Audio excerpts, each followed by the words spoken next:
I'm back. I'm back for part two. L Ron Hubbard, working with L Ron Hubbard and Bridge Publications.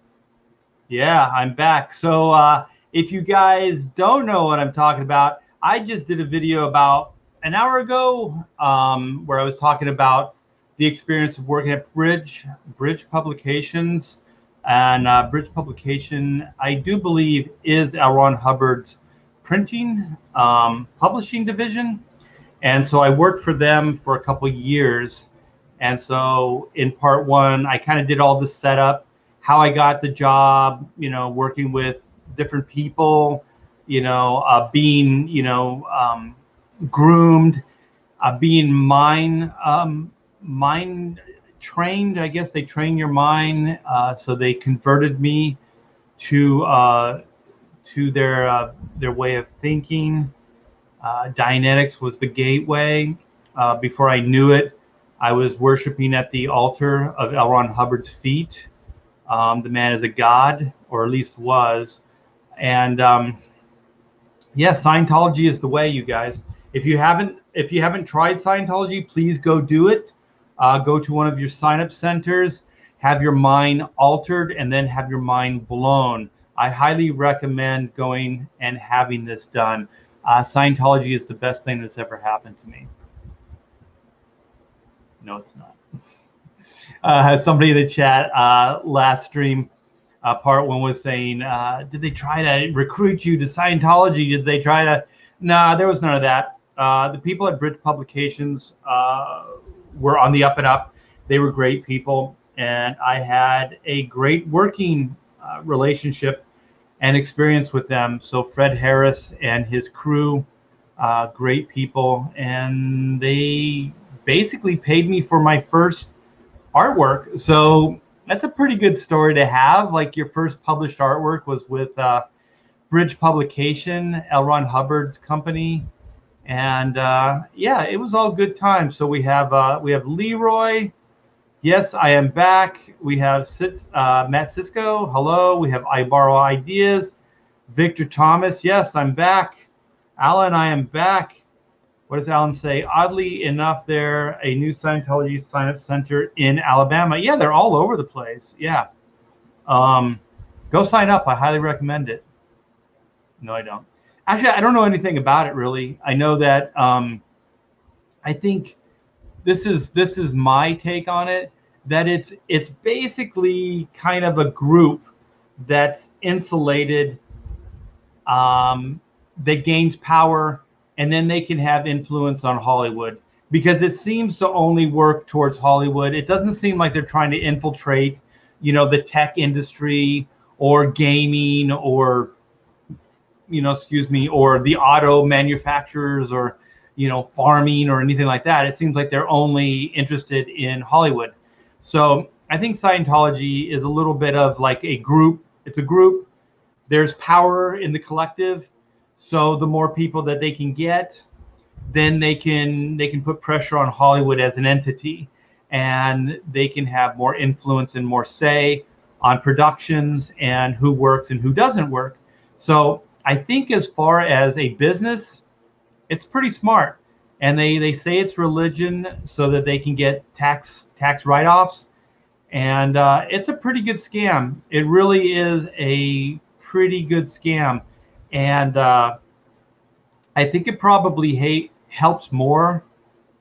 Actually, I don't know. I don't know their percentage, but it does help a lot of people. There are like full productions. I think a friend of mine was looking into My Name is Earl, that TV show, when it was on. And he said everybody on that production, even lighting crew and stuff, were all Scientologists. So the Scientology thing does work. It's kind of like a union, or like, like there's William Morris. So there's like rep agencies that rep, actors and directors and, writers and all kinds of different people. So I think that that's kind of what Scientology does as well. So they can basically, I don't know, just have collective bargaining, and they can put pressure on Hollywood to get work. Do you guys like it? The new hair? Yeah, it was getting pretty crazy. So the COVID lockdown was forcing me to grow my hair out. And so I've said it before on these live streams. I get my hair cut. She is amazing, and she's a fighter like we are.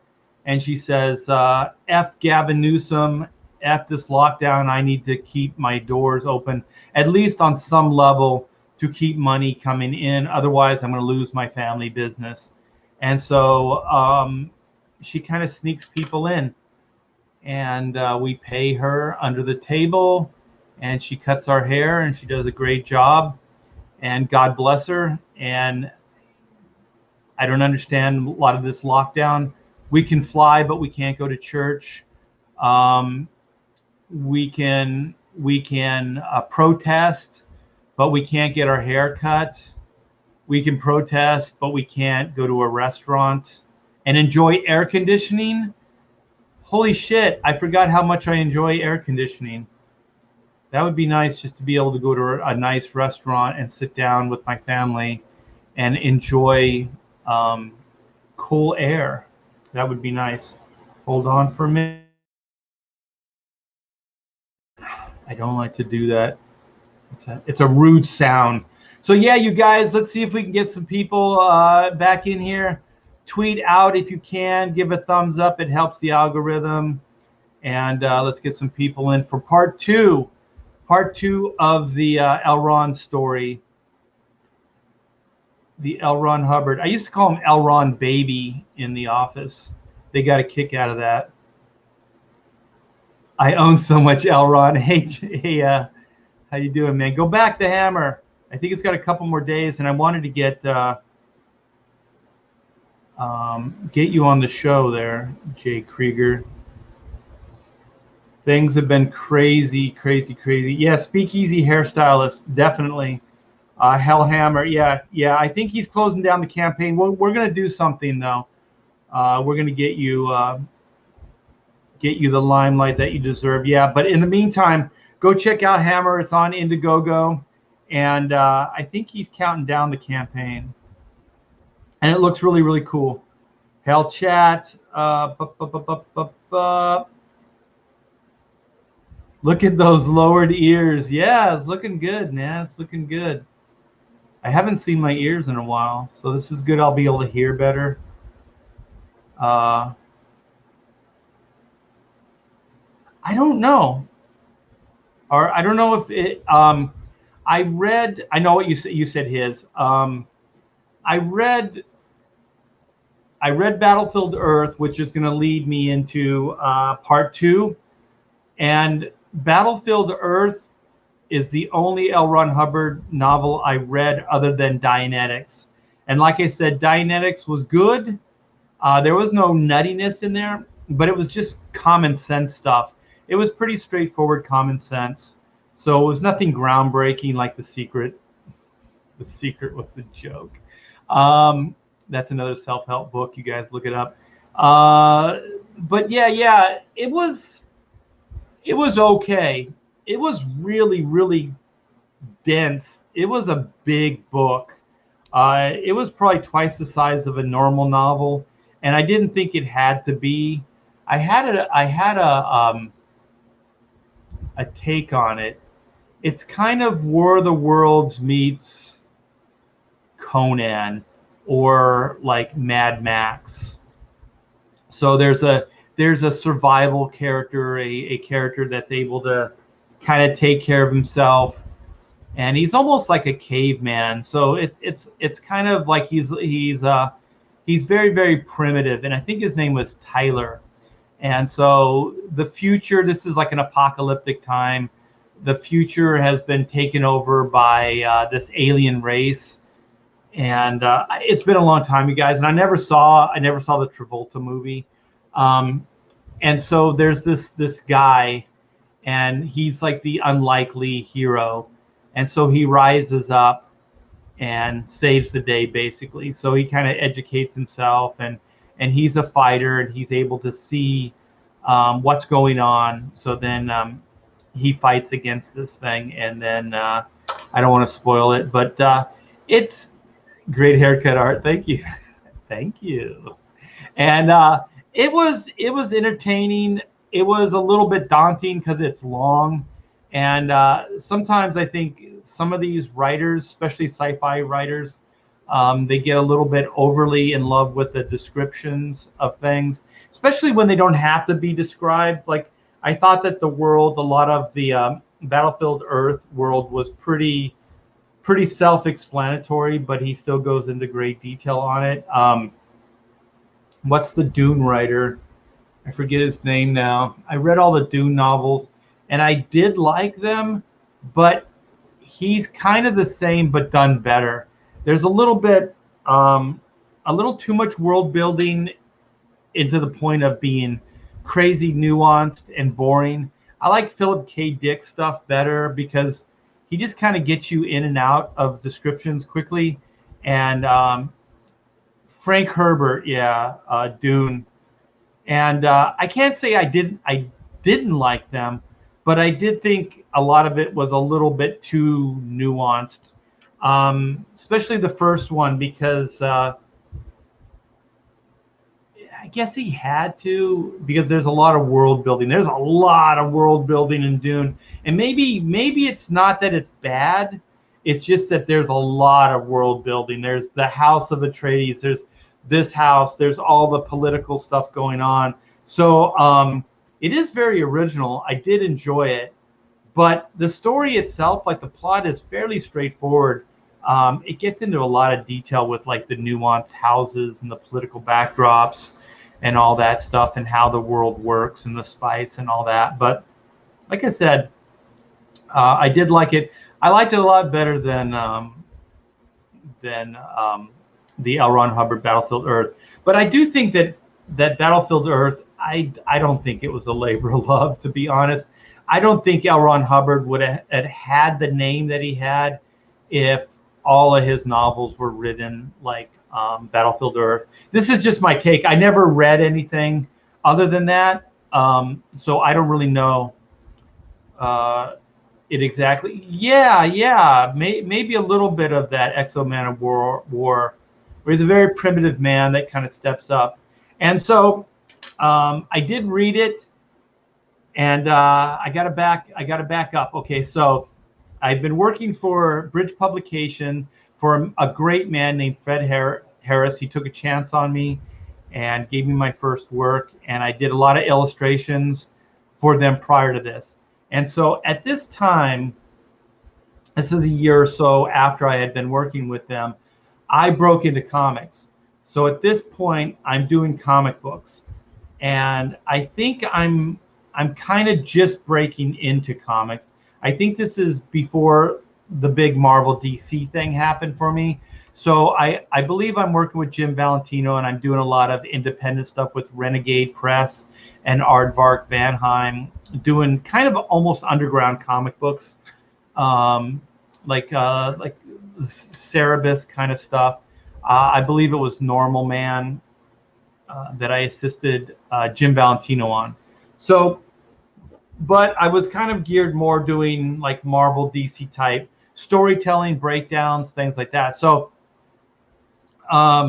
anyway, I don't know how it came about, but he asked me about comic book stuff and how I felt about it and what I felt about. He was just kind of very cryptic, just kind of filling things out.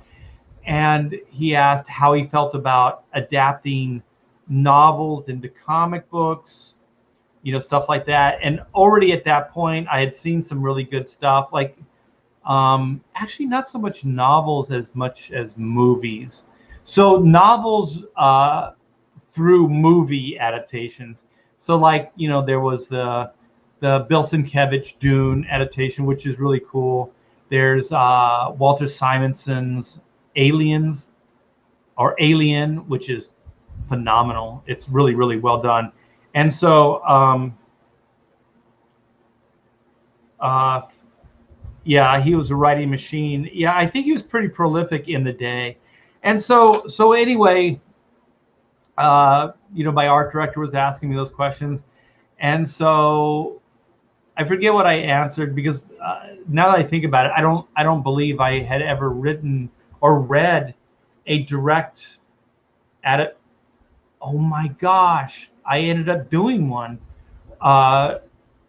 Jim Valentino and I ended up doing an adaptation of the Robert Asprin novels, Myth Adventures. So this could have been about that time. So maybe he had wind that I was already doing something. I can't remember the exact, because this was almost 40 years ago, you guys. So anyway, I guess I passed the audition. So I was saying all the right things. So then he said, how would you feel about adapting an L Ron Hubbard novel? And I was like, okay. And then he said, I have this book that's coming out soon. And let me show you. I did have it prepared. I showed this on the other stream. Let's see this book right here. So he said, how would you feel about adapting Battlefield Earth? And so he had one of the books there. So it had already been printed. I think it was just now coming out on the newsstand. And he handed the book and he said, why don't you read it and then get back to me and let me know if it would be something that you feel could be adapted into a comic book format. So he was putting a lot of trust in me, and especially for somebody who hadn't really done too much before, comic book storytelling work.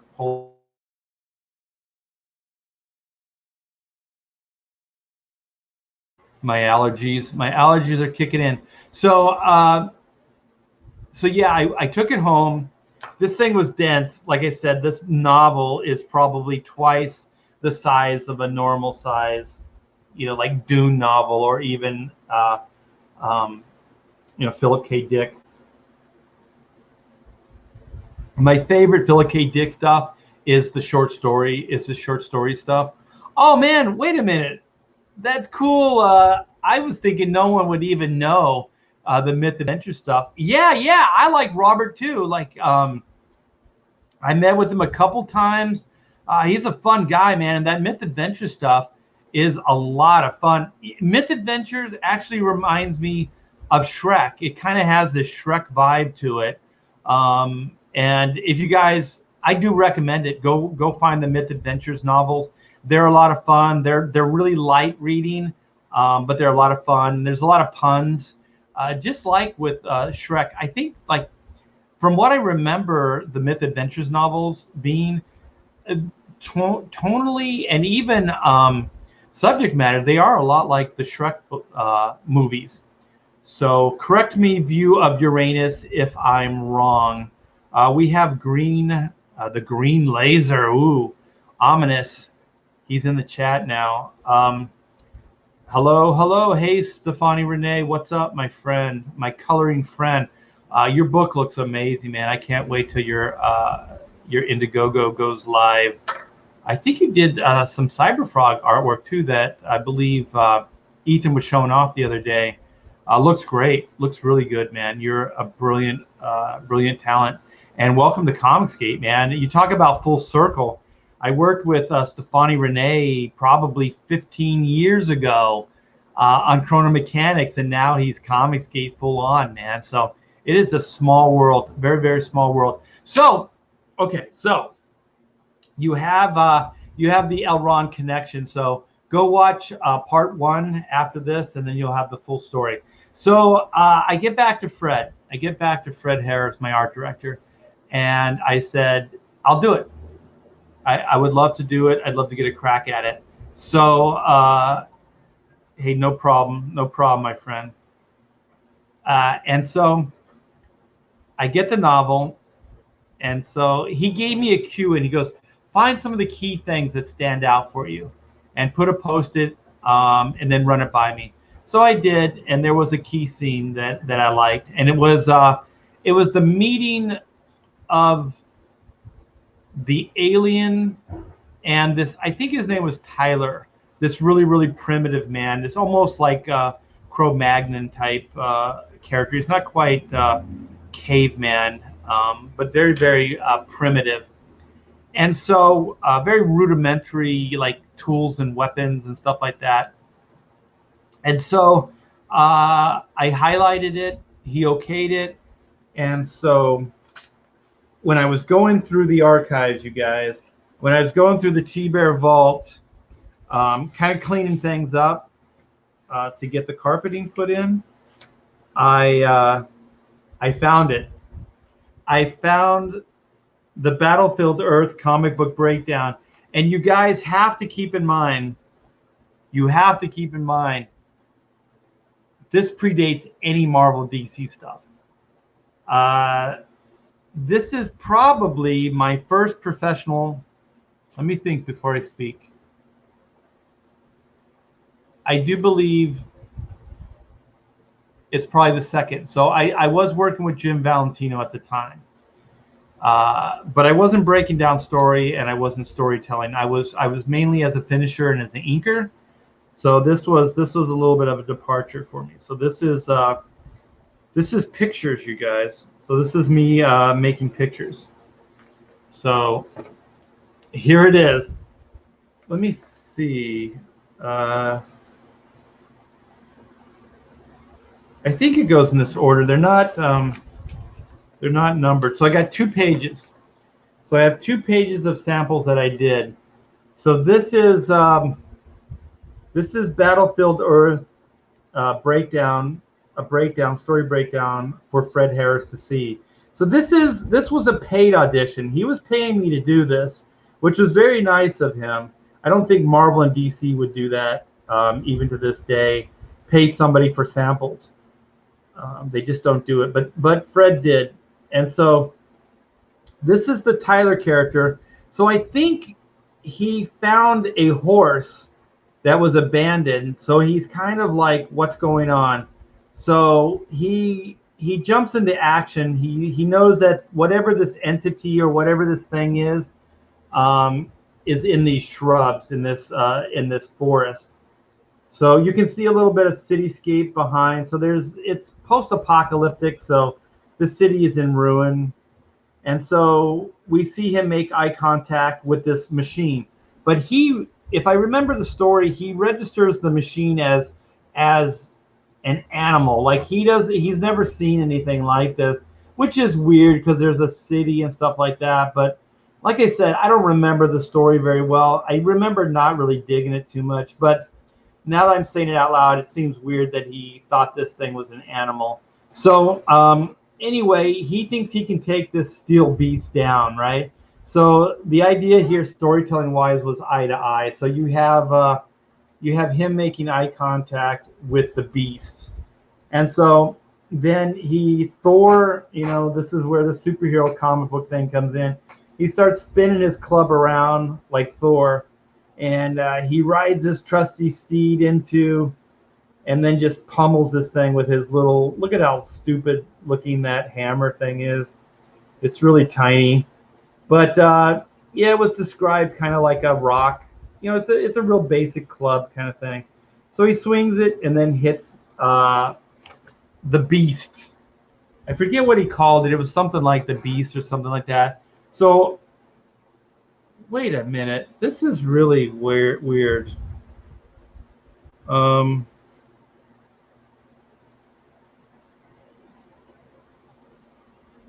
This almost seems repetitive. I can't remember because this other page seems like it's almost the same beats.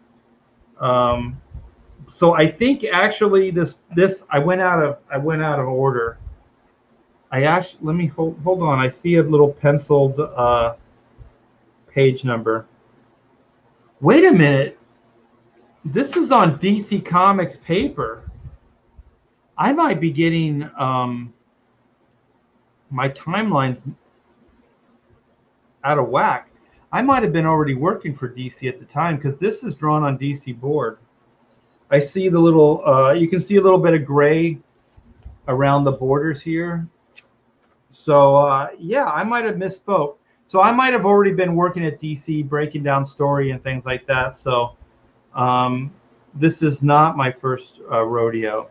So I do believe, I'm sorry, you guys, I'm correcting myself as I go along because I don't really remember very well. So I think this is the first page of the scene.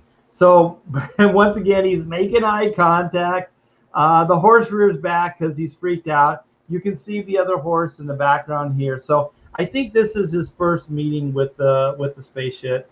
So he tries to run away. The spaceship runs in front of him. So you can see the down shot and the little saucer comes flying around. So he pulls out his weapon. He straps it around his wrist. I do remember the story was in great detail that he wraps it around his wrist for some reason. And so then he casts off, which is just slows down the movement. He casts off the horse. This is not good storytelling, you guys. Runs towards the thing. Like, this just slows. Just give a good shot, of the breakdown. But I think I was trying to be true to the story. So I never broke down a novel before. So I was actually working as writer, artist as well. So I think a writer would have broke this down a lot better. So he makes eye contact again and then goes and whacks the thing. So that's kind of the artwork. So let me give you a little bit of closer shot of it. I remember getting a bunch of horse reference. It was pre-internet, so it wasn't easy to come by. I think there was a stable. I found a stable and I was able to take some photographs. So here's a real basic, RT Bear drawings and inks. Let me see. I thought I inked this with a rapidograph. It looks like a rapidograph. So maybe I was using a little bit of brush and rapidograph because a lot of these lines look really pretty uninteresting. So you guys, this took 2 parts, but this is the L Ron Hubbard Battlefield Earth artwork here. This is it, man, in all of its glory.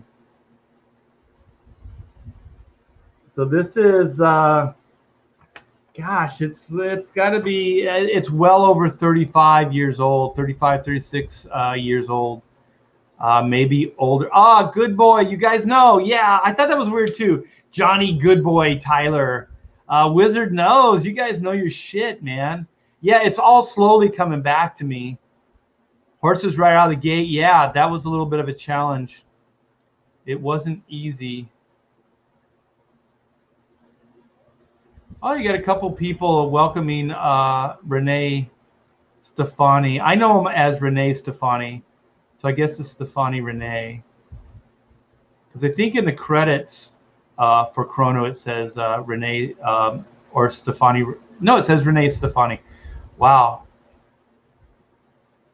I got up early, man. I'm already getting worn out.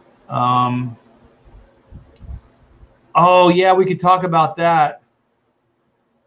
Art's early days, jeez. I watch Battlefield Earth for comedy once a year. I have a party. It's the Room. John Travolta is funnier than Tommy Wiseau. I don't know how to say that. I don't know who that is. He must be a stand-up or a comedian. Yeah. I have another connection to Battlefield Earth. My old roommate, his name's Michael Smithson, and he's a special effects artist.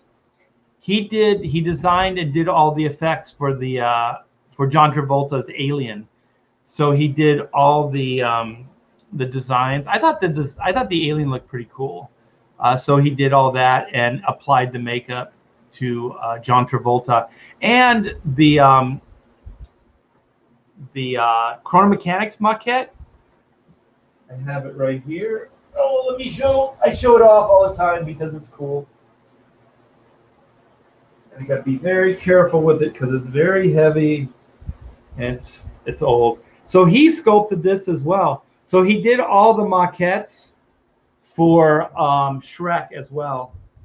So he did the Doug maquette for animation. And like I said, I got the other 3 stashed away downstairs. So let me put this down without destroying it.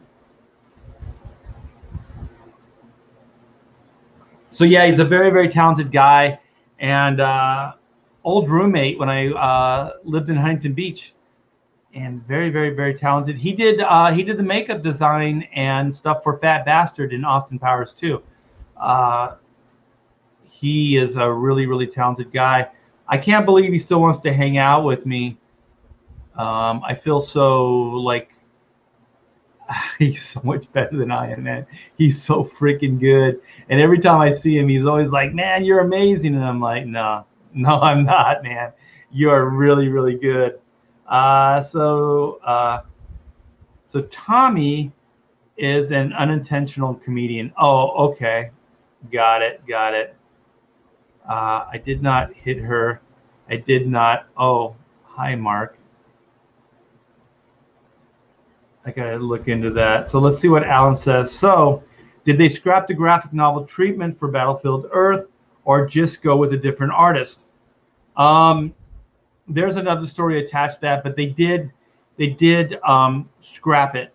So I remember there were some other things going on, but I don't want to bore you with that. So I remember having a conversation, and it was a working partner on the project. And I had a conversation with Fred Harris, and I said, if he's working on it, actually, I just quit. I didn't even give him an explanation. So then he asked me, he's like, why? And I said, because of this guy. And I don't want to name his name. I think I might have in another stream, though. And so I said, I just can't. I can't work with this guy. And so then he said, listen, I hired you for the job. I didn't hire this guy. I want you to work on this project. So if he's getting in the way, then it'll just be, whoever you want to work with. So I said, I'm very flattered by that. Thank you very much. But I think what I was also feeling, like I'm going over these breakdowns. I don't think I could have broke that story down because that's what they wanted me to do. That novel was this thick. So I think instinctively I knew that I couldn't do the job, or it wouldn't look good, because it would have taken a long time. And I mean, I almost broke this down as the writing. And I think what you have to do comic books, and even to do like an adaptation of a novel to a movie, which I know now, but I didn't know then, is that you need to learn how to shorthand. So you need to take those main beats and then use those. And novels are all nuanced. There's so much, like everything's explained. And I don't think I knew how to edit the book to get just the highlights going. And I also think I wanted to be very respectful to the source material. So I stayed pretty close to the novel for those 2 pages. Because I think that pacing, if I remember properly, it wasn't really mine. It was from the novel. So I'm looking at it now, and it's like there's some pretty. I wouldn't do it this way now. I would have just kind of had him eyeing that thing, thinking his thoughts, and then like a small inset of him rapping, and then just like a killer shot of him running towards the thing, but towards the reader. And then I would have showed the big shot of him whacking the thing. So kind of the rear back. This is all good. This is good still. I wouldn't have broke this down to 3 panels. It doesn't need to be 3 panels. I would have just did this panel in the middle, wrapping the thing around. And then the casting off the horse, all this stuff is completely unnecessary. Those first 3 panels just slow everything down. I would have taken these 2 panels out too. We already showed that he made eye contact with this thing. And then I would have just showed like a big shot of him running, kind of this shot here. I would have done it just as a big panel of him charging. That's how I would have started this page. Just a big panel of him charging, and then this shot here of him whacking the thing in the eye. I think he thinks it's an eye. So that's how I would have done it now. But I don't think I would have been able to do it. So I think inevitably I knew that it wasn't going to be a good fit. And I think Fred Harris knew that this was a major job to try to break down, because it's like I said, it's not just like a normal, what is like 200, 300-page novel. I don't really know what size novels are, maybe 300 plus pages. This thing was probably like 700 pages. It was freaking long, man. I haven't read a novel in years. I used to have time to read, but not so much anymore. So so I stood fast and said, I don't think I'm the right fit for this job. So I told him that. And he said, if it's about that guy, he goes, I'm going to give you some advice. He said, you're going to meet a lot of jackasses like that in your time, because he knew this guy was a jackass too. So he was commiserating with me, and he said, let me give you some advice. He goes, you're going to meet a lot of people like that in your career. He said, you need to learn to work with them. And I remember telling him, I looked him right in the eye. I said, I'm not going to work with people like that. I said, life's too short. If I can recognize it early on, then what I'll do is I'll just not work with people like that. I'll just back away. As soon as I identify it, I'll move away from it and work with like-minded people, or at least people that respect me. Like, you don't have to like me. I don't care about that. Just respect me enough professionally, and we can work together. I've worked under really bad situations and was a professional, and the other person was a professional as well. So you just keep it above board and you just keep it professional. But this guy couldn't. This guy was below the belt, and he was saying and doing things that were very unprofessional. And so that's why I backed off and didn't want to work with that guy. So that's kind of how that ended. So I don't think I worked for Bridge Publications after that. Although I didn't have a problem with it. Like I said, those guys were they were kind to me. They weren't just nice. They were kind to me and very, very respectful, and giving me way more opportunity than I probably deserved at the time. You could tell just by that breakdown and some of the artwork that I had done for them. This is probably, early 80s, like 80, 82, maybe 81, 82, that I was doing this work for them. So this is a young, right out of high school. I think maybe I had a year or two of community college, part-time community college on top of that, because I was working full-time. So I'm jealous of the hairline. Yeah, I just got it cut too. I think it looks pretty good. Hey, we got Adam Post. We have a Comics Case celebrity in the house. Takes too much darn time. I like art. Yeah, I like you too, man. We still have to do that Art Adams show. Hey, we got another celebrity, pushing Pete Sametti. Art, you were never supposed to tell that story about you and me. I'm so damn hurt, you bum. Oh, that you were such a nice publisher. Did you used to work? Maybe he worked for Bridge Publications. I looked it up. Bridge Publication is still around. They're still publishing books. So yeah, you guys, Pete's one of the good guys. Go support his book. Go support Adam's College of the Darn. Go back those books. They're good. They're good peoples. They're good peoples. Let's see what Lay Kick says. Adam Post, did you see the news article on Comic Book News on the woke agenda will not be tolerated anymore? Well, that sounds good with me. Wait. It just jumped. Art's eyebrows are too powerful to go gray. There, if you can, it's this one right here. You can see there's a couple gray streaks right there. Yeah, but look deeply into my brow. Let's see what Peter says again. Hey, the green laser. So there must be a conversation that I missed, you guys. I'm just getting highlights of the chat anyway. Oh yeah, Art Adams. I was gonna say Art Adams. Adam Post has a mermaid comic that he's coming out with, but it's gonna be a badass mermaid comic, not like this Little Mermaid Disney crap. None of that.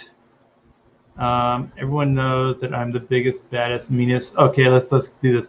Everyone knows that I'm the biggest, baddest, meanest publisher in all comics art. Yeah, you are, and you're also the nicest. Wait, it just jumped again. View of Uranus's Bridge publication are the publishing arm of Scientology. Okay, yeah, so they are still going strong.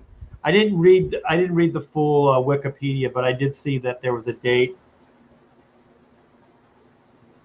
and I'm glad they're still doing the Writers of the Future book, which is where I got my my start. Man, I need to keep talking because I'm getting some people in here. And Pete is too humble. He's a really good guy. Go support all the alternate books. Let's see what William C. says. You need to spread that eyebrow love with Malin. Okay, it sounds a little dirty. I think it was the word spread. We have Kenneth Racafort. What's up, man? This is an all-star stream here. I am here too, but not comic for me yet.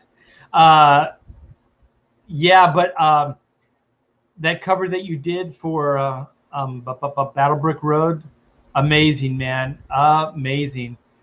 I should talk to you about a variant black and white because, dude, I love your artwork. I pinch myself that you're even in the stream here. Your work is so good, and I've admired it for years. And I don't think we've ever worked together, but you've done a lot of covers that I did the interiors for. So yeah, that'd be cool to get your take on black and white. That would be amazing. I am putting the black and white campaign together now. It's been slow going because we're selling the house. So I've been trying to, like, I've already been doing this balancing act, but it's been even more so, you know, since we're putting the house up and everything. Nice haircut, by the way. Yeah, I got a little bit of wind action. I got a fan on, so I'm getting that that glamour, like wind blow. I'll tell you one thing that's weird about when you get older, your hair kind of gets dry. So see all these flyaways? Your hair just kind of doesn't stay. It kind of starts wanting to do its own thing. So I do have this this little oil that I could put into my hair, but I'll tell you right now, I'm not that vain. I don't really care about my looks that much, as you could tell. This is my Madonna voguing thing, which also is a very dated reference there. So yeah. So we might even have some busts. I want to do a bust of black and white and have the base connect together. And so I have an artist. I don't know if it might be a little premature to start dropping names and things like that. So I'll see how all that goes. But I have an artist lined up. He does brilliant work, and he may be my go-to. He's already said yes. The eyebrow contest. Yeah, we could have an eyebrow off. Nasser versus T-Bear. I think I'll win because I fight dirty. L Ron books are no way. Well, you mean the Bridge publication stuff? How can that? You can't say that's religion. The Scientology books and things, I think you could write those off, but I don't think you can, like his sci-fi novels and that Writers of the Future stuff. I don't think you can. As a religious write-off, maybe as a loss if he's not making any money at it. That's interesting. I got to look that up. Maybe somebody in the chat knows, because that'd be interesting if all of his publishing is tax exempt. If so, you guys, I'm starting a religion tomorrow, because that is just good business. flipping through says, wait, didn't you have some connection to JFK assassination too? Yeah, I had a good vantage point right from the grassy knoll at the window. And I told them exactly who shot JFK, but no one wanted to listen to me. I don't even know if they took it as a police report, but hey, you do what you can. You know, I was trying to be a good Samaritan.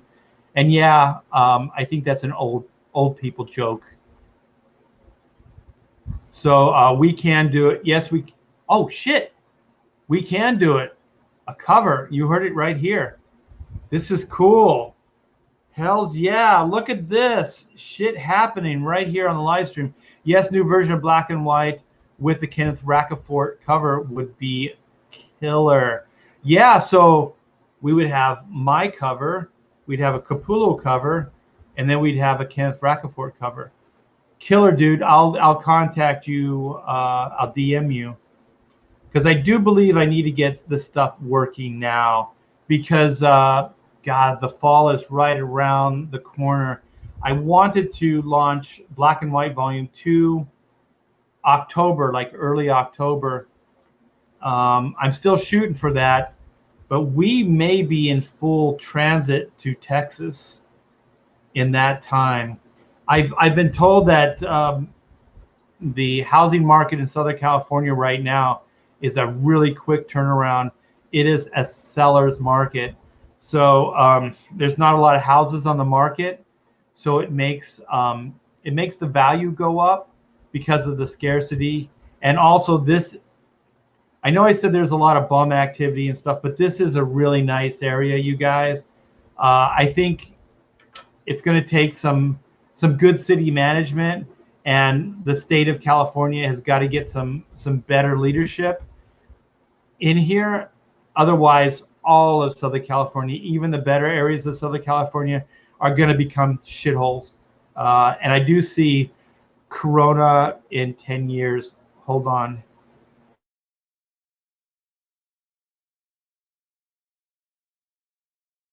Sorry, you guys. Like I said, I got allergies. Yeah, I do see this area. It might take less than 10 years that this area will be going down the tubes. The local supermarkets just down the street, they hired armed security because bums were going in there. They were rushing the place and just stealing. They'd go in and like 3 or 4 guys, girls, I don't know, just people, and they'd ransack, take what they want, and then they would run out. It's horrible. And also they would relieve themselves, or they had been relieving themselves in the store and also exposing themselves to people. So yeah, things are afoot here at the Circle K. So let me see. I think you guys are helping me out. Brocalypse.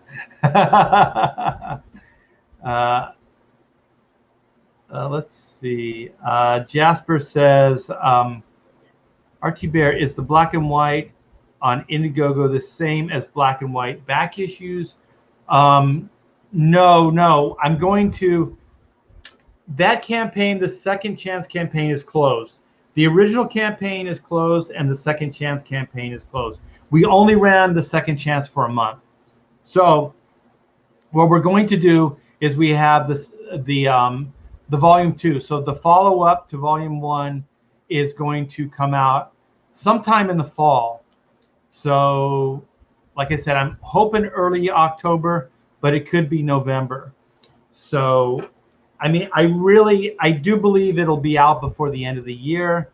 So like I said, there's just too much up in the air right now for me to even kind of give a date, but that's kind of the tentative date. If we weren't selling the house, my original plans were to have it in September, but we're you know, a stone's throw away from September. So I think it's going to take a little bit longer. The cover, the layout, oh my gosh, you guys, I'm so happy with the cover layout. It looks really, really good. And I will be showing that off soon. So volume 2 may have the like I said, the bust, the cast. I guess they cast the sculpture, and then we can do like collectible busts. I think they're going to be about yay big. So they're not going to be small, but they're not going to be like unwieldy either. So we have that to look forward to, and possibly a Kenneth Racafort cover. So that'll be cool, a cool variant. And you guys, it's because you guys mentioned it. The Volume 2 poster, and we made it into a trading card. Let me show you. I got one of the trading cards here. Let me see if I can find it. It's this art. I call it the Total Bot Annihilation. Well, my camera isn't focusing. So this artwork right here, you guys really, really liked it. So what I'm thinking, since the original Volume 1 is pretty much sold out, I think I have a box of 60 left. I just did an inventory count because we're packing things up and getting ready to move. And so I believe I have a box of Volume 1s left. So we'll be offering the originals in the Second Chance, well, not Second Chance, Volume 2, sorry you guys. Second Chance Black and White, Volume 2 book. And so we're going to offer the original Volume 1, and then possibly use this cover as a reissue of Volume 1. So we can go back to print, do a limited print run with this as a new cover. And that was by suggestion, you guys. You guys suggested this, so I think it's a good idea.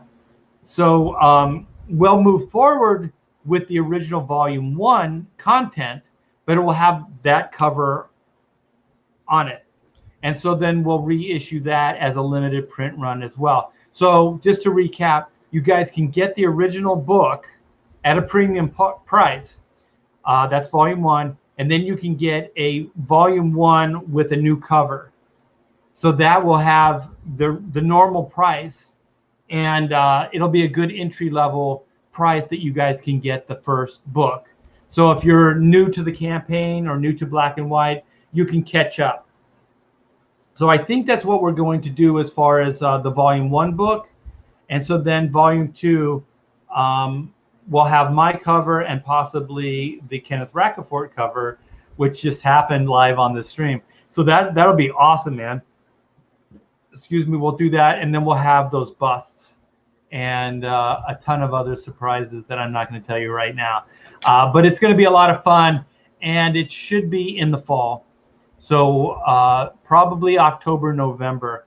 I don't think we're going to get it up for September, but I never say never. So that's the plans at this point.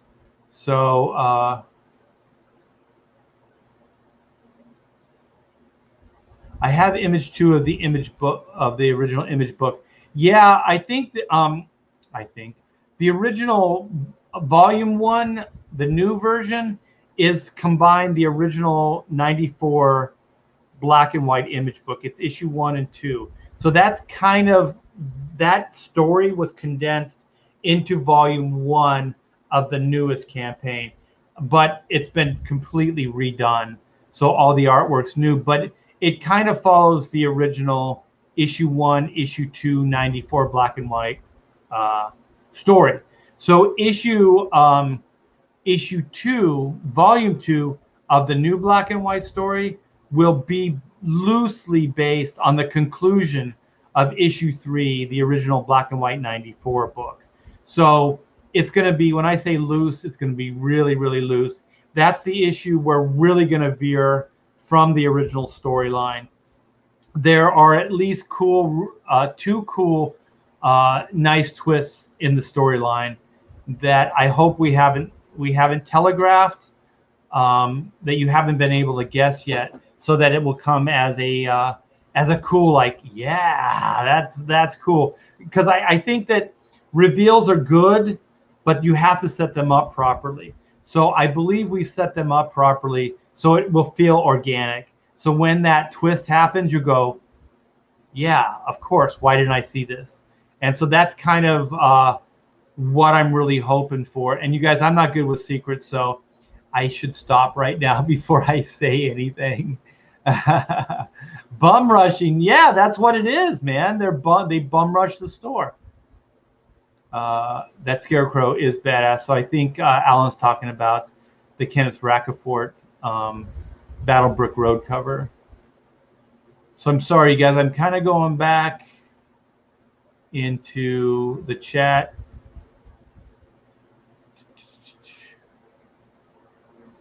Yeah, so let me try to catch up. I don't know. Is it true anything under $1,000 is not? They're not going to prosecute those guys anyway. They're bums. Like, they just put them in jail. They're already breaking the law just by soliciting. They hang out and loitering. They're already breaking the law, so they can already bring them in. Most of the time, like, you can see them now, they just defecate. They just pee right on the side of the roads. Like, you can see it now. They're not even like hiding it. I want to know who's paying for these Coleman tents, by the way. These guys have tents. And also, we've had 2 fires in the area. We're hitting fire season. I think usually September is fire season. In this area, we have seasons, and one of them is fire season. And so usually they start by bums. So they go up in the hills, things start cooling down, they want to keep themselves warm, and they start fires. And so we've already had 2 of them. And we get the Santa Anas up here. So dry brush from the summer and Santa Ana winds, and they usually pick up in the fall. It's bad. It's bad. And no one's doing anything about it. No one's speaking out. No one's saying anything about it. Amazing enough, there are people that are defending these bums' rights. What rights? They don't pay into the system. They're not part of society. These guys want to be rogue factions. Let them be rogue factions. But we don't have to treat them the same way we do civilized society. They don't follow the same rules, you guys. They don't. And I'll tell you one thing too. I'm going off on a little bit of a tirade here. You can see that they're selling drugs. You can see it. I'm not a cop. I'm not a profiler, but I know a drug deal going down, and you can see those on a regular day-to-day as well. It's insane. It's insane. But I think the cops, their hands are tied. I don't think the legal system's backing them up, and I don't think people are backing them up. I think people are like, oh, well, it's their right. It's their right. It's not their right to loiter, solicit, and to steal. It's not even their right to defecate in public. That's against the law as well. So there are plenty of charges that they could get these guys on. And a lot of them aren't wearing masks. So go to the beach and try to surf. Cops are going to take you in, but be a bum and don't wear a mask and piss on the side of the road. Nothing happens. So that's my tirade. So let's get back to this. View of Uranus. Art drew a treatment for the book Battlefield Earth, but he did not convert to Scientology. We're all caught up. Yeah, you know what? They didn't even. It wasn't even proposed to me. It's weird because I'm thinking now, like, was I just not Scientology worthy? Like, should I take this as a compliment that they knew that they couldn't convert me, or 2, did they just not think I was worthy? It's like going to a gay bar and having nobody hit on you and you're straight. Like, on one hand, you're feeling like, yeah, this is good. No one's hitting on me. I'm a straight guy, and they can sense that. And on the other hand, you feel like you're kind of let down, like nobody hit on me. Am I not pretty? Am I not good looking enough? Not that that's ever happened to me. Not firsthand. Uh, Wait a minute. Wait a minute. Okay. Arctic says, here in Florida, we have hurricane seasons, rainy seasons, and love bug season. None of those scare me. But I'll tell you what scares me. This freaking scares me. Humidity and alligators. Those scare me. And I know we're going to get a certain level of humidity in Texas. I know that. But, oh, you guys are encouraging me to get on my soapbox. Thank you. I do think that we need to start speaking out a little bit, because these are microcosms, but this is greater SJW progressive politics that have gotten us to this point. And there's a lot of hypocrisy going on. My wife loves going to church every Sunday, and since this whole lockdown, she hasn't been able to go to church. So she does VR service or whatever they call it. So every Sunday she wakes up early and she sees the live stream from her church. But it's not the same. It's not the same as being around like-minded people and getting your God on. You know what I mean? And I think that's a shame. I think that helps center people. It helps give them balance, and you're taking that away from people. But they can go. It's their right to go protest the pandemic. By the way, you guys gave me permission to go back into to this mode. Yeah, you can go protest, because that's your right. You can go protest. You can be. I think James Woods. I kind of like that guy now. Hollywood gave him like, well, he's a wackadoo in the day, but the older I get, I'm like, yeah, you go get him, James. If you don't follow him on Twitter, follow him. And he posted not too long ago a overhead picture of Hollywood or LA or whatever, and the street is wall to wall people for blocks. I can't go take my family to our favorite restaurant. I can't get out of this fucking heat to take my family to a nice restaurant and escape the heat for maybe an hour and actually give my money back to society and help the the food chain. I can't do that. But the city and the government says it's okay to go protest. This is crazy. You can get on a plane, but you can't go to church. It's crazy, man. It's absolutely crazy. And what did I hear? Something about, was it? I think my wife told me that Biden, one of his campaign speeches or his slogan, maybe somebody can correct me in the chat, is that he says he wants to lock down for longer. Like it's part of his campaign pledge. Who are behind this? I don't understand. I think we need to start getting people back to work.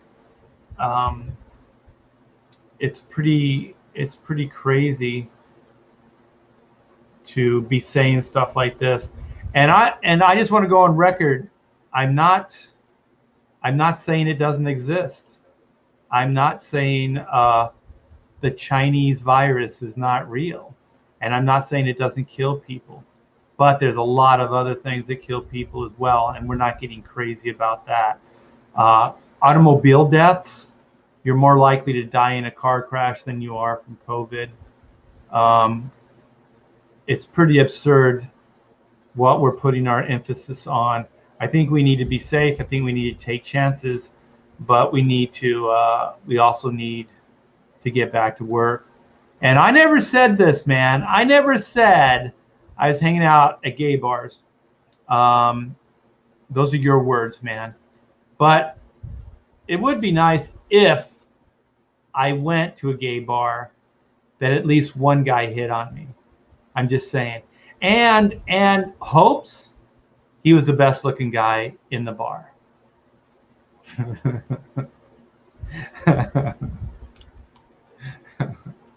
I don't know. As soon as I said it, I don't know how I feel about it. uh, it was obviously a joke. I was being facetious. Not getting attempts to convert from Scientology is the same as being straight in a gay bar and not getting hit on. Only you aren't. You're damn right. This is how I entertain the masses with my crazy analogies, my strange logic that only works for me and maybe a handful of people in chat right now. I heard you guys say something about Rob Liefeld's a religion or like extreme as a cult. Not really. I think of people you could have converted at Extreme Studios. I tried, man. I brought Greg Capullo asked me, he was like, yeah, I'd like to work at Extreme Studios. So I tried to get Greg over there. And I also, J. Scott Campbell, before he got scooped up by Jim Lee and Wildstorm. I was doing a show in, where's his neck of the woods, the Mile High State or whatever. No, it was, where the hell was it? Colorado. And he gave me his portfolio. And you guys, at some point, since I'm cleaning house, I should come across those Xeroxes. I know I've teased you guys before. I have these samples. I think I still have them of J. Scott Campbell's samples somewhere around there that he gave me and I brought back to Rob Liefeld. So if I can find those, because I have like the T-Bear archives are that room. I call it's where the drums are. I think I took pictures of them, post them on Twitter, and then downstairs in the garage, I have a little section of the garage that I have old studio books. I think I have my original comic book collection down there, or at least parts of it, and I have all my old studio books and Xeroxes. So when I go through that stuff, I should do a live stream and show those off to you guys. Oh, and I should tell you, just packed. Wait, I should be able to find these. I packed a bunch of. Well, my wife and I did together. Let me see if I can find this. We packed a bunch of black and white poster orders. And my wife actually woke up early and went to the post office just before I got my hair cut. And then she's at the post office right now. And she's mailing off the poster orders. So let me see here.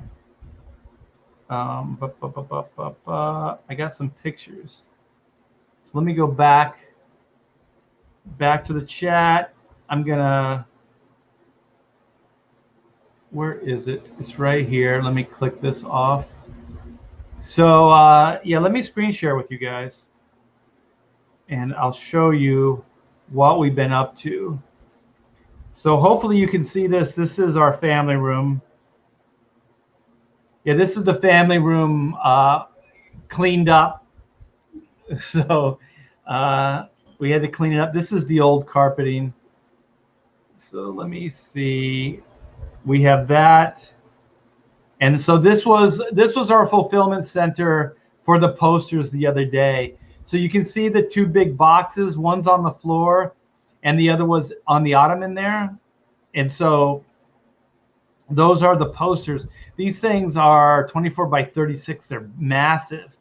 And so we have those. And so all these U-line tubes, there's 4 boxes. And I think each one of the boxes is around 25 tubes.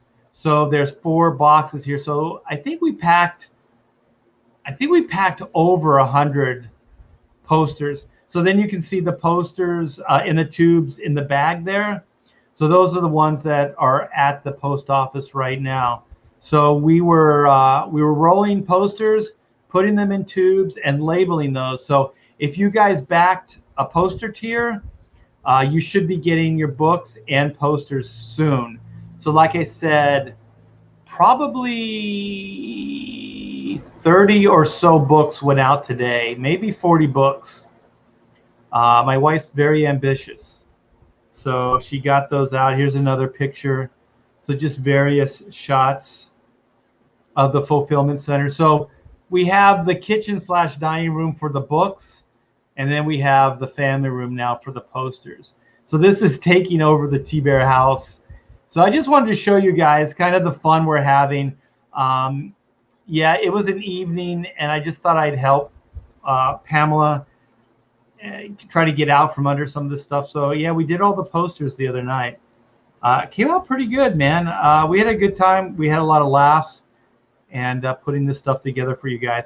So yeah, so if you did order, you should get your books plus posters soon. And this is, I just saw these. This is the T-Bear vault room. So you can see it's all cleaned up. Anybody who's ever seen the T-Bear vault room knows that you cannot see the floor. There's just a ton of stuff everywhere. So here's another shot of my drums. So this is like a third of the T-Bear vault. So this is the room that I keep saying that's adjacent to this one. So here's another shot, and I have, where is it? Is it this one here? No, where is that? I have a shot. I have this like really oversized image on the wall. I can't find it here. It's from the X-Men days. Oh, here it is. I believe this is it. Yeah, you can see the Will Spartaccio X-Men, A New Team is Born. I think this is 281.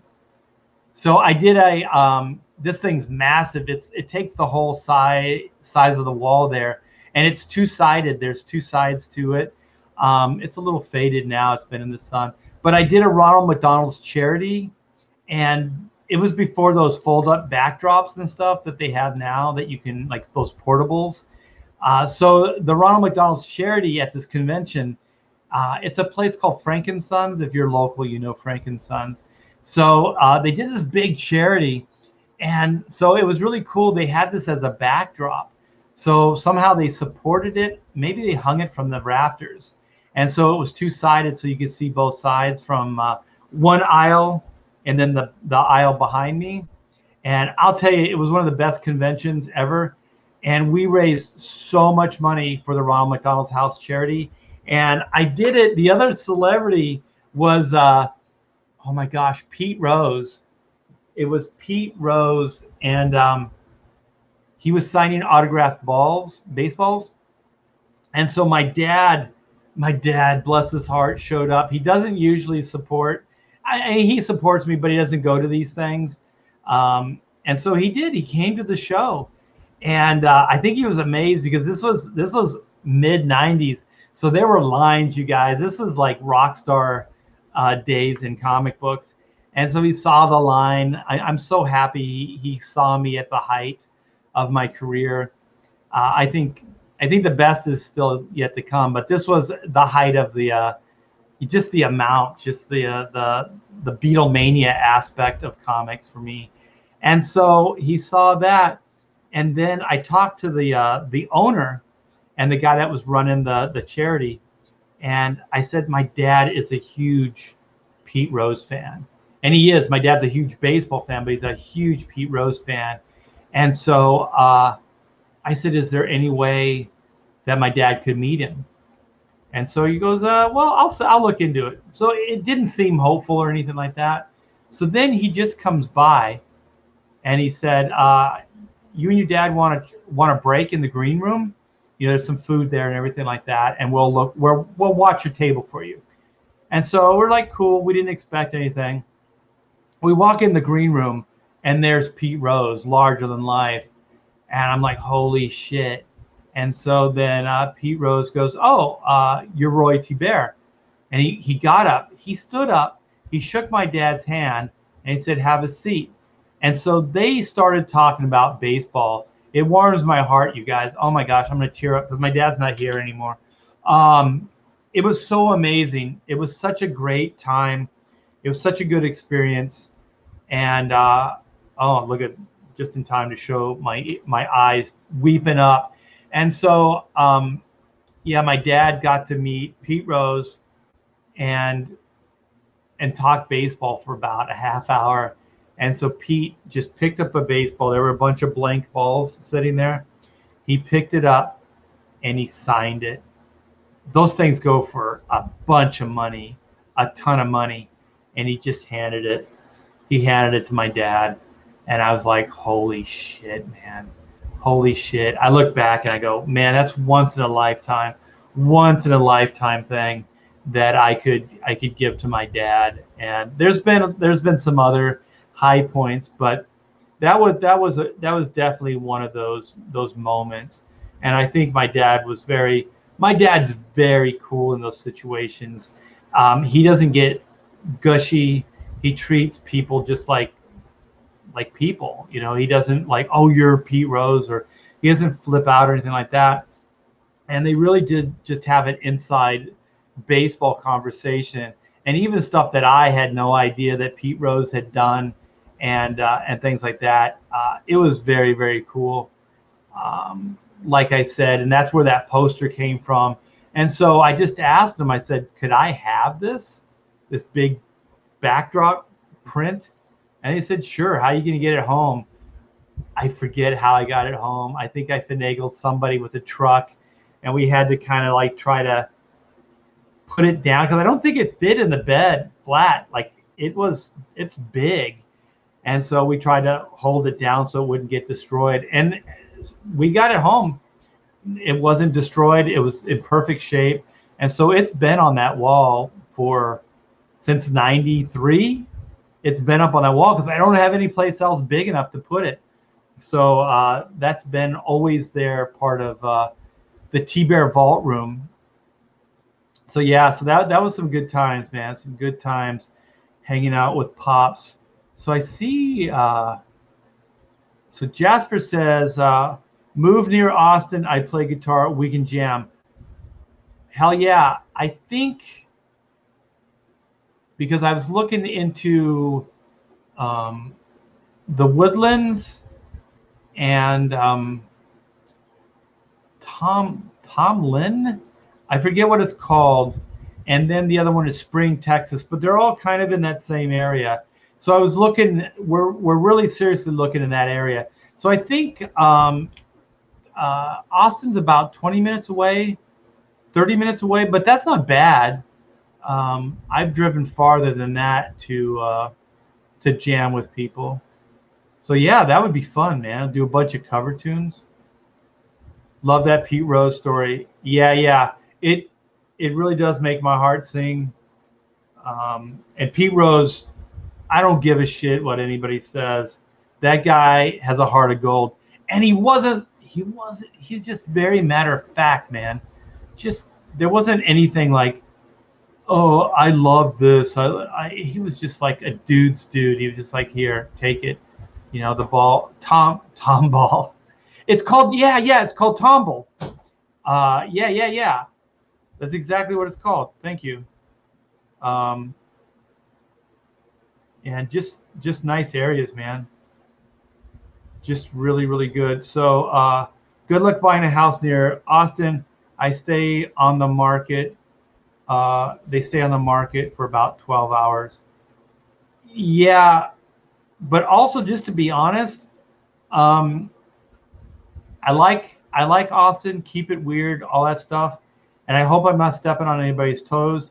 But one of the things, and I don't like to get too political with these things, and my wife feels stronger about it than I do. She doesn't want a little California. So from what we hear, there's a lot of like people from Austin or people from California that are moving to Austin. And I've heard Gary from Nerdrotic say that he's hoping that, because I think he's looking at Texas too, to move from California. he says he's hoping the mindset doesn't move there. So because sometimes what happens is people move away, but then their mindset doesn't shift. So then they end up turning those areas into what they just moved away from. So I think that's the nicest way I can say it without being too political. So I do like Texas. I like that they're proud. It's every show I've ever done in Texas, they're like, yeah, they talk really proud of their state. They don't make apologies for it. They're just very matter of fact. And at this moment in my life, I need that kind of sanity, man. I just need this is a frickin' pin. That's all it is. This is that. I can say something without offending people. I can park somewhere without worrying about this. I can not worry about like recycling and getting my ass chewed out. Just basic things that would make life so much easier. And from what the few times I've been to Texas and I've talked, and I've done these shows, it sounds like it's a similar mindset. But I have nothing bad to say about Austin. Actually, I like the keep it weird thing, and I really dig the area. I really, really like it. But I think we're looking also more woods, more like less city, because we did look in Houston and we did look into Austin, more in the city limits, and we did look into Dallas. And I think my wife and I want to live more like the Woodlands is surrounded by trees and green belts and stuff. I think we want to live in areas like that. So you guys are giving me some good places to look into. Yeah, thank you on the Tombo. Round Rock is California. Yeah, I don't know what. Cedar Park, Lavender, Georgetown Manor, Round Rock. All not. Oh, I see. Austin bordered cities. I'm gonna write those down, you guys. I do appreciate that because I think one of you guys in the chat are the ones that told us about the Woodlands, and so that opened up our eyes. Cedar Park, is that Lender? Is that Fuquerville? I gotta learn how to say that before I move there. I think we did look in Georgetown. Aren't one of those like a college town? I'm not sure. Bastrop Manor and Round Rock. Oh, my dyslexia. I wrote round all out of order here. Somebody posted, I've told you guys before I have dyslexia. Somebody posted this thing, I thought it was really interesting, and they said only 50% of the population can read this and make any sense out of it. And they said it's kind of written with dyslexia in mind. And so it's kind of like a code, and it's 2 or 3 paragraphs. And they said if you can read this, then like you're in that 50 percentile. And I tell you, I read it easier than I'm reading this chat right now. So somebody figured out how, I guess, it's probably very common dyslexia works, but they wrote it all like that, and I was like, and I read it perfectly. Austin traffic is horrible. Is it the 45? I am doing some research. Is it an Interstate 45? And they said, and that goes into Houston. I think it goes the whole run of Houston. Is that east? No, that's north-south, I think. And that's really bad. They said stay away from that. And they said the traffic in Houston is bad, especially that 45. You guys are good. You guys are good. Thank you. Keep it coming. There's places in Detroit that are absolutely gorgeous, man. My wife and not my wife. What did I say? My daughter and I, we hung out with James O'Barr, and he still lives in Detroit. He loves it. He says it's great. He said there's parts in Detroit that are amazing, and so there are some better places. There's Pennsylvania, and there's Ohio. Although I'm trying to stay away from places that snow. And actually, it would snow there in Detroit as well. So there's Barton Creek near Austin is beautiful. I'm going to write that down too. I love these names. First thing I'm going to do when I get there is I'm going to get a 10-gallon hat, and I'm going to get some spurs. I'm going to get some spurs. And I noticed, like a lot of the houses we're looking at, they decorate with the Lone Star. I tell you guys, I'm going to go Lone Star crazy. I'm going to buy every artifact that has the Lone Star on it. I am going to become a proud Texan. I'm already talking like I'm pretty much moving there. I think it's 90% we're going to move there. I've never even been to Texas, so I can't contribute much to this conversation. Oh, I'm sorry. We can switch it up. What do you want to talk about? Austin is a college town. We were, hey, Amanda. Is it, we were in another college town. It's Texas A&M, maybe? Yeah, it's Texas A&M, but I can't remember the area.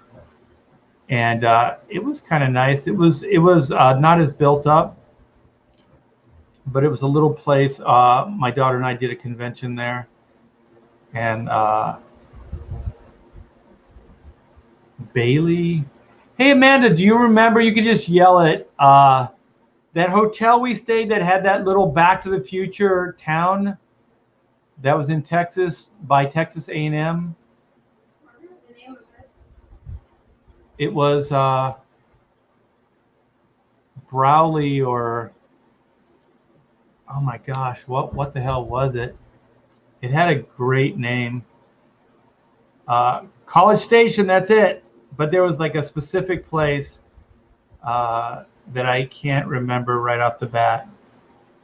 We were thinking like Georgia, Alabama, because there is humidity, but and no snow. I shouldn't say but and no snow. Have you considered Alabama? Yeah, I have.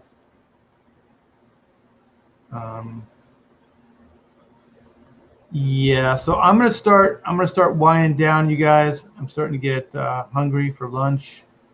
Left Detroit during 2009 recession. Lucky I had been distance relationship with a lady and had a place to go. When I walked away from my house in Michigan, I've been in Austin since. Wow, there's a Detroit, Michigan, Austin connection there.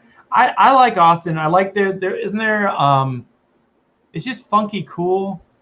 I remember I went out, we were at a convention and we went out for some food, and there was this funky barbecue, and it was like an old stable, like where they shoe horses and things like that, and it was original to the area, and right next to like a Hyatt, like a high-rise, like, you know, like modern-looking building, and it was kind of funky cool. I liked it, and then we went and we had lunch. It's a park, and they have food trucks, and they have a bunch of food trucks that park, and you can go there and you can eat like a wide variety of different foods and stuff like that. And I think that was in Austin as well. I liked it. I don't think that was the area in Brazos County. It was called Brazos. How could I forget that?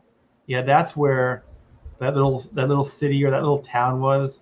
It was really it was well kept, and it looked like something out of the early 1900s. I am going to answer this, you guys.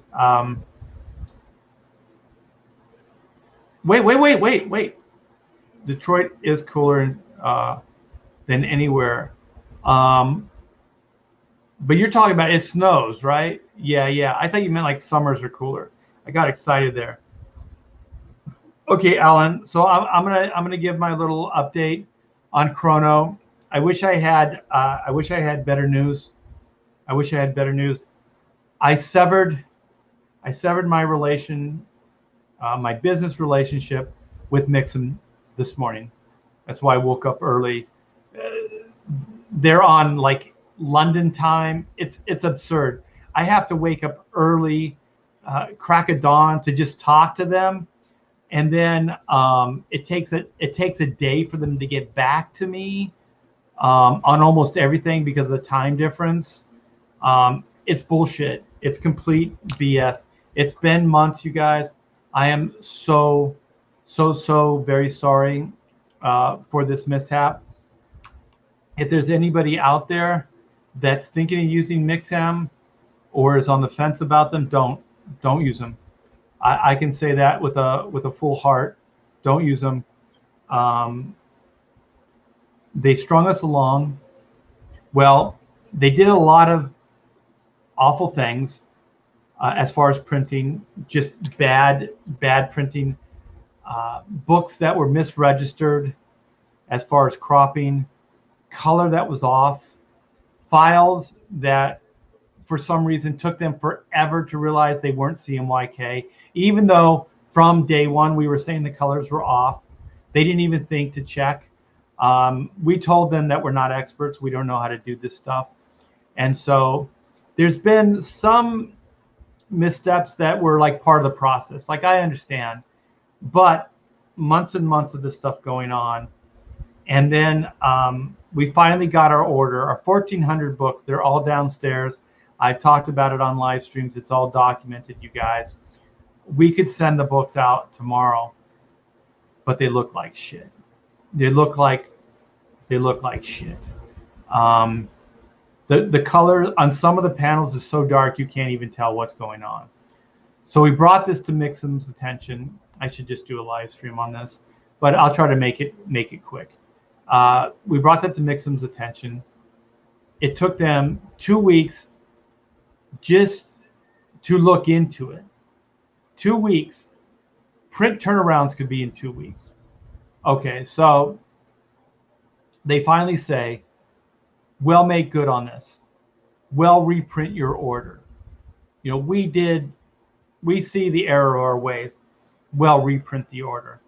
Okay, so we were supposed to hear back, because they were going to take a picture. They were going to print these things up, and then in lieu of getting a proof, they were going to send us photographs. And supposedly these photographs were supposed to be really top notch, so we could get an idea of what the pages were going to look like. Okay, so we were supposed to get that Monday. Well, we didn't get it Monday. So we decided to be patient and try to be cool, that we wouldn't jump on them first thing Monday. So Tuesday we did, and we get back from, well, Monday, let me back up. Monday, we get this thing from our contact, which her name was Claire. I only know her by Claire. Says that Claire's out of the office and she won't be back till Monday. I mean, she won't be back till Wednesday, which is today. So then we send her an email yesterday. Like I said, we gave her the benefit of the doubt. So then we sent her the email out Tuesday. We got that email back that she wasn't in the office and that she wouldn't be back till Wednesday. So in that email, we said, here's a date we need the books. We just gave her a date. I said, it takes you 2 weeks to turn these around. We want these books in 2 weeks. Here's the actual date that we need the books. And then, like, I was even willing to sight unsee, like, bypass the photograph, because I know the photograph isn't going to be accurate anyway. So let's just go to print. And so then this morning is when we get the notice that she says, we'd like to sever ties with you. We'll give you your money back, send the books back to us. So she lied. She lied to us and said she was going to make good. The reason this took so long we're on week 3 on just trying to get to this point that we're at today, is because she kept saying, we'll deal with this. We'll deal with this. And then she at one point said, we'll make this right. We'll make this good for you guys. And then today she says she's backing out of everything. So one, I have my reputation that's on the line, and I do apologize to you guys. So, and then two, just the entertainment. You guys bought it. You should have the book. The book's been done. The book's been done into bed for months now. It's been with them all of this time, you guys, months. It's been with the printer. This is absurd. And each time they keep saying something like, it'll get done. It'll get done. And so I like to be loyal. I like people that are loyal. I like people that are trustworthy. And she seemed like it was all on the up and up. And so then today she's just like, no, we're done. Why'd you fucking tell me this 3 weeks ago? Because we were saying, we pushed their hand. We said, we talked to our bank. We want to cash out. We want to cash out. She's the one that called us back to the ledge. And that's when she gave us the guarantee. That's when she said, we'll make good. That's when she said that. So I could give you guys all the blow by blow, but one, I'm not very good at it. And two, who gives a shit at this point? So anyway, at this point, Mix'em is not, we're not working with them. And I already, within the Comicsgate community, I already told them to watch out for them. And once you start tipping the hat and start saying that you had problems, other people come out and said they had problems. And I'm not going to name names. I think they have mentioned it in the past, but they're coming and they're being very vocal about it. And they're saying that they've had problems with Mix'em too. Not on this level, but they've had problems. Also, you guys, I just told you, was it a week or so ago, about the posters. They screwed us on the posters, the black and white posters as well. They shipped them and each one of them was damaged. 300 posters, or what? No, what was it? 500 posters. 500 posters destroyed. So we had to ship them back. We had to get the new order. This all takes time, and it's not fair to you guys. It's not fair to you guys. So moving forward, I am going to work with Transcontinental. And I do believe Transcontinental is the old Quebec Corps. And they used to do all the Marvel and DC books. And I've worked with them. They printed the original black and white books for Image. They did all the Image books too. So I think that's the same company. So we're shipping all that stuff out today. So the Chrono Mechanics retrofit book is going to Transcontinental. They say 2 weeks turnaround. Once all the files and everything has been approved and all that stuff, it's print ready. And then we're going to take a chance with a small Florida publisher or printer for the work in progress, which we had to bring all that stuff back in-house and find a new printer, because all that was tied up with Mix'em. So we have that. So we're not going to put all our eggs in one basket. So we're going to try this new company. They're very, very helpful. They're very forthright, and my gut is they're very trustworthy. So we're going to go with them for the work in progress. And then the black and white volume 2 second chance Greg Capullo cover, the Virgin cover, we're going to print that with Transcontinental as well. So that's the update on everything, you guys. I am so very sorry that this is happening. This is nothing short of messed up. I try to stay transparent with you guys. This is beyond my control. I've been effed over before, but in recent history, I haven't been this effed over by anybody in a long time. And that Claire is very sweet, and she's very good at putting out fires. And I'll tell you right now, just to find a shining light, Claire is the best thing they have going for them, because she was very good at keeping us in the game. I'm dealing with Claire also, nice lady, terrible service. Yeah, she's a really nice person. Everything takes a day. And I'll tell you right now, that day will go into a week. That week will turn into 2 weeks, and that 2 weeks will turn into a month.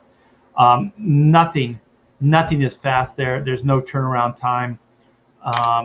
So, yeah, and also their quality control sucks. Quality control sucks.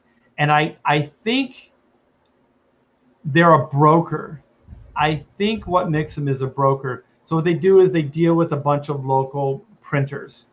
And so they have vendors that they work with, and they give these orders to proximity. So since we're California, they find close proximity printers. And so that's supposedly what they did. And so by doing that, it's not in-house. If they had a quality control person, I think their headquarters is in London, or at least I know that Claire is in London. If they have quality control, it doesn't do any good. They need boots on the ground. They need quality control in each one of these print shops. Either that, or they need somebody that they completely trust, that they know is going to do this. Because color matching, when I was talking about that, making it more like the proof that we okayed, these things, they seemed like it was foreign language to them. They didn't seem to understand any of this stuff. What? Yeah, you can lighten things, you can darken things, you can do a one-off, and you can check them against the master files. You can do your frickin' job. I don't even know how this stuff's done, but I learned.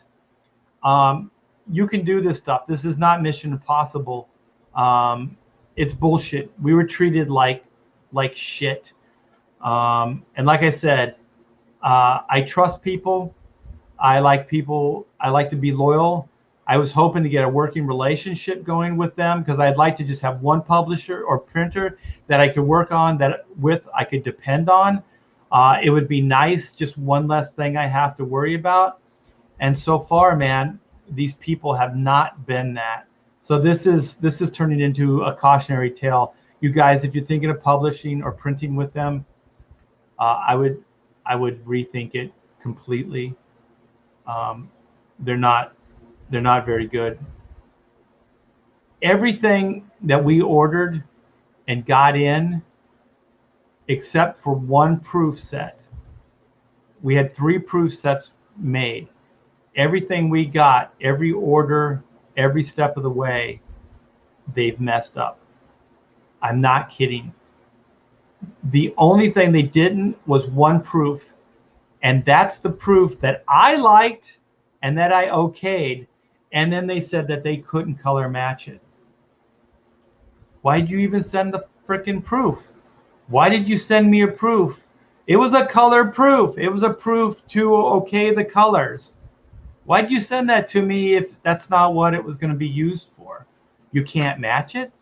Then why did you do it? Makes no sense. Anyways, you guys, I tried real hard not to be mad and to try to be as civil as I can, but just know under the surface, you guys, I am really seething. I am pissed. Yeah, Mixam is trash. And trust me, once I get things working out, like all the details, I get my money back, I will go into more detail with Mixam as well. A blow by blow, if you will. Yeah, they are a little bit more expensive, but not by much. And I'll tell you, if they are reputable and they do a good job, I'll pay a little bit of extra, for it. I don't mind.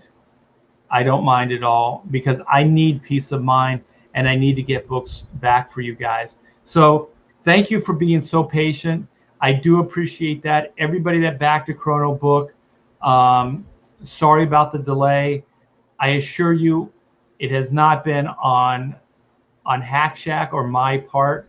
Everybody that put this book together, that helped me out, they got everything done, and they got everything done on time. This has all been the printer's doing. It sounds like I'm sweeping them under the carpet, but I am. They did. All this time has been on their part, and I do apologize. Yeah, you guys, the black and white orders are going out because we have them. Like I said, the posters are going out now. And thank you for the trust. I'll never work with them again. Never, ever, ever. Tara Wombat says, don't feel bad. This is value, these experiences. Now you know, and now we know. Well, thanks, man. Like I said, I do appreciate that.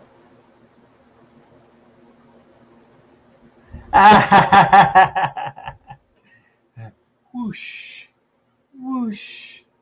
Yeah, I gotta stay cool. Yeah, I got my haircut today. I think it looks pretty good. I got my illegal haircut because apparently you're breaking the law if you actually get your haircut. Bullshit. Let's see. I'm gonna wind this down. That's unfortunate to hear. It's difficult to foresee problems like this until you're going through them. Yeah, and I trusted every time when they said, we can do this, we can take care of this, blah, blah, blah, blah, blah. And I just wanted it to work it out. I just wanted it to work so badly that I believed everything that they said. Oh, thank you so much, man. I do appreciate that. Put a hole in the middle of all the books before you ship them back, Art. So let them eBay. Ooh. Like Mighty Joe said, don't trust them to pulp it. Ooh. That would take a lot of work, but maybe. Because this was a little underhanded. I worked with Image Comics on the first Chrono Mechanics book, and after the book came out, we did everything. I started Google searching, and I started noticing that they were for sale on eBay and different places. The book, the Chrono book, and so I called Image Comics up and I said, where are they getting these books from? These are not retailer books. Like, it doesn't make any sense that they would be selling these things. They have a store. And then they finally, Eric Stevenson came clean, and he said, we overprinted. This is something that Image Comics does. And they made it sound like it was standard. And so I was like, that seems a little unethical. And also, you're competing with me. So Angry Art is rather refined. Trust me, you guys, if you were here at was it 6:30 in the morning when we were dealing with Claire at Nixum, I wasn't so nice. I think it's the haircut. I think it's that I look so sharp. I look so stunning right now. Rip each cover off. It would probably be faster to do that, or just a corner of each cover. I wonder if they would shit their pants if they saw them come back damaged. maybe I'll be upfront about it, and I'll say that I'm going. It might be easier too, just to, I don't know, just put a marker streak across the top. But that's 1,400 books that I'd have to do that. I'd have to take each book out of the box, and I would have to do that. But I don't trust them at this point. It's a great idea, and I do appreciate that input. And I'm thinking very hard about it. I'll bring it and run it by my wife and see what she thinks, because it's a good idea. Because, like I said, I don't trust them, and somehow they want the books back, so they're going to do something with those books. They're probably going to either pulp them down, to get some kind of green payback or something. I don't know what they're going to do for recycle. So let me go through these real quick and see what we got. Art, let me see. A comic book with a companion coloring book and pinup poster. A poster suck, dark and muddy. The coloring book was printed on wrong paper. The comic equals bad cropping. Yeah, all those things happened to us. All of those things happened. It was absolutely a nightmare. Yeah. It's just 1,400 books. I got to think about them, because even like I was thinking like you could discount them and sell them, but I don't want you guys to see this. I don't want anybody to see this book. That's how much I don't believe in it. Because I could have, we could have been shipping these things out, but the quality is way too bad. I couldn't sleep with myself if I knew even one of you guys got one of these bad copies.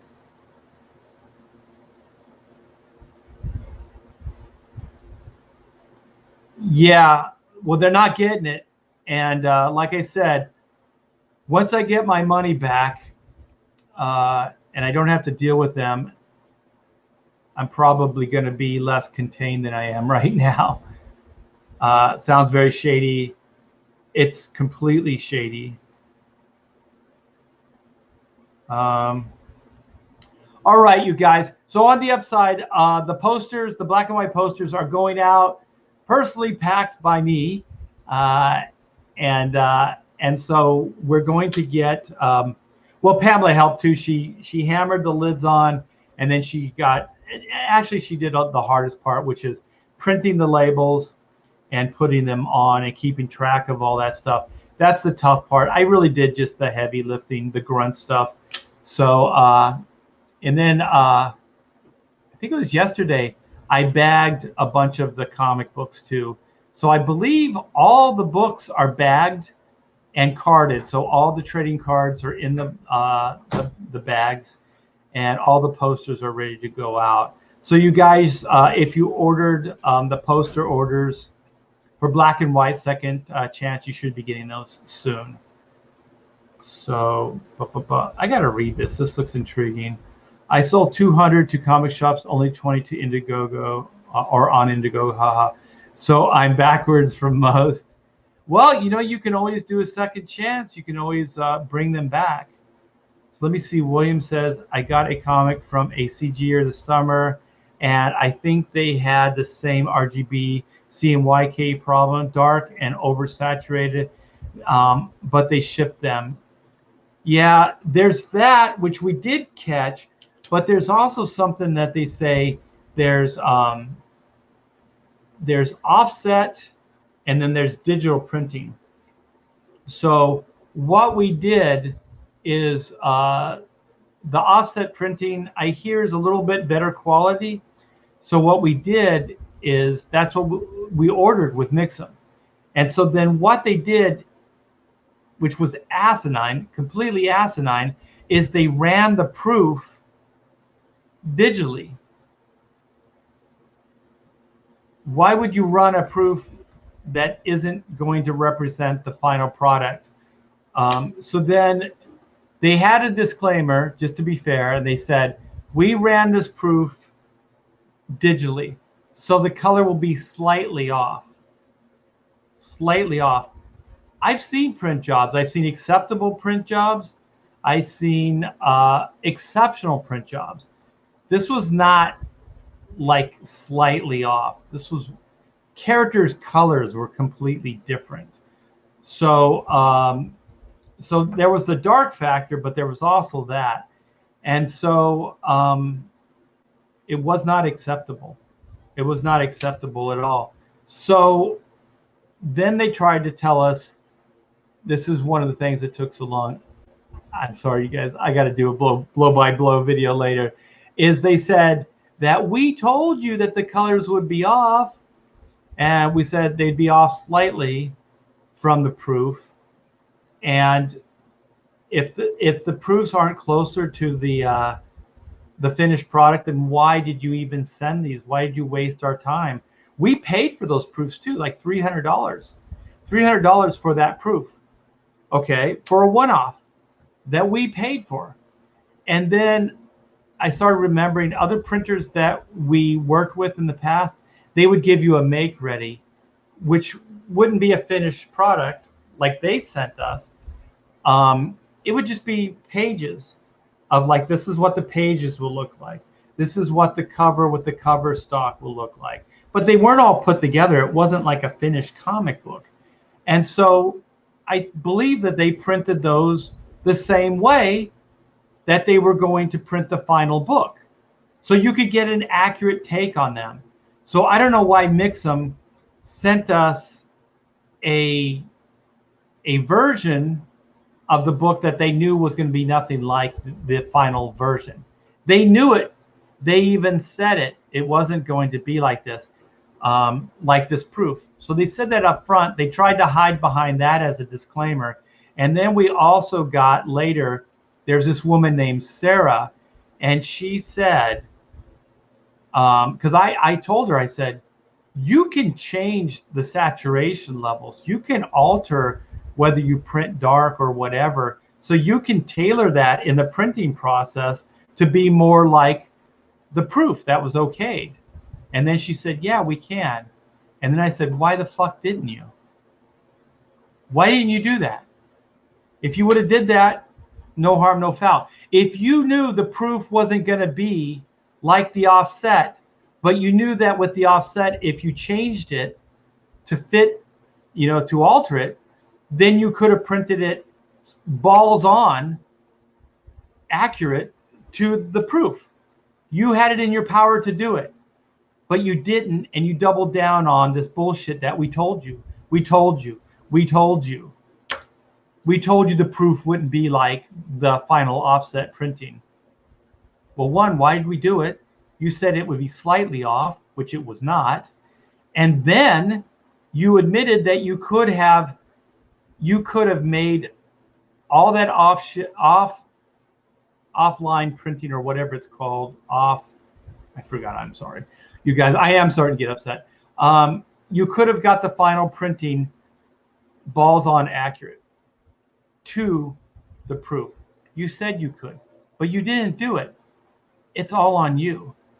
You screwed this up from the very, very get-go. Did Sarah say oopsie?